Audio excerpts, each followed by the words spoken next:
எப்போவுமே உங்கள் வீட்டில் ஒரே சட்னி செஞ்சு போர் அடிக்குதா, அதுவும் தக்காளி சட்னியே செஞ்சு போர் அடிக்குதா, அப்போது உங்களுக்கு தாங்க இந்த சட்னி சூப்பரான நம்ம புரோட்டீன் சட்னிங்க எப்படி ரெடி பண்ணுறதுன்னு பார்ப்போம். ஆரோக்கியமான சட்னி, மிஸ் பண்ணிடாதீங்க. இப்போ ஃபஸ்ட்டு என்ன செஞ்சுக்கலான்னா, கொஞ்சமாக எண்ணெய் ஊற்றிருக்கிறேன், ஒரு 2 சொட்டு போதும், ஏன்னா நம்ம வறுக்கிறதுக்கு மட்டும்தான். அதை ஃபஸ்ட்டு நல்லா என்ன செஞ்சுக்கலான்னா வறுத்துக்கலாம். அதுக்கப்புறம் அது கூடவே ஒரு கொத்து கருவேப்பிலை போட்டிருக்கேன். நம்ம எவ்வளோ கருவேப்பிலைனாலும் போட்டுக்கலாம், அவ்வளோ டேஸ்ட்டாக இருக்கும். ஃபஸ்ட்டு போட்டு அதையும் நல்லா வறுத்து விட்டுட்டு, அதுக்கப்புறம் என்ன செஞ்சுருக்கேன்னா உளுந்தம்பருப்பு போட்டிருக்கேங்க. உளுந்தம்பருப்பையும் போட்டு அதையும் நல்லா செவக்க வறுத்துக்கோங்க. இதில் கருப்பு உளுந்து கூட போடலாங்க, அவ்வளோ ருசி தான், அவ்வளோ டேஸ்ட் தான். நம்ம இன்றைக்கி வெள்ளை உளுந்து தான் போட்டிருக்குறோம். இன்றைக்கி நான் சேர்க்குறது எல்லாமே ஒரே அளவு. இப்போ உளுந்தம்பருப்பு எவ்வளோன்னா அதே அளவு தான் பொரிக்கடலை, அதே அளவு வேர்க்கடலை, 3 சம அளவு போட்டு லைட்டாக ஒரு பெரட்டு வறுத்து எடுத்துக்கோங்க.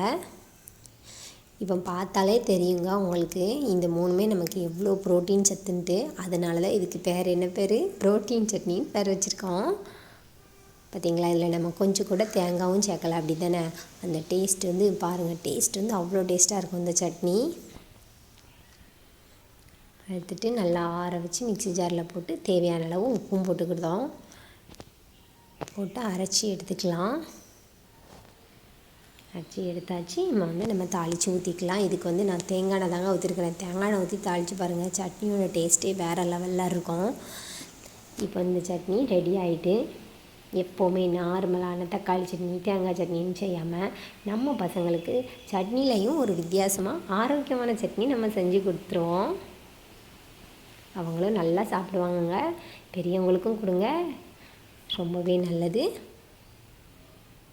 இனிமேல் நார்மலான சட்னி செய்யாமல் இந்த மாதிரி ஒரு தடவை ட்ரை பண்ணி பாருங்கள். நம்ம வீடியோ உங்களுக்கு பிடிச்சிருந்தா லைக் பண்ணிவிட்டு சப்ஸ்கிரைபும் பண்ணிக்கோங்க.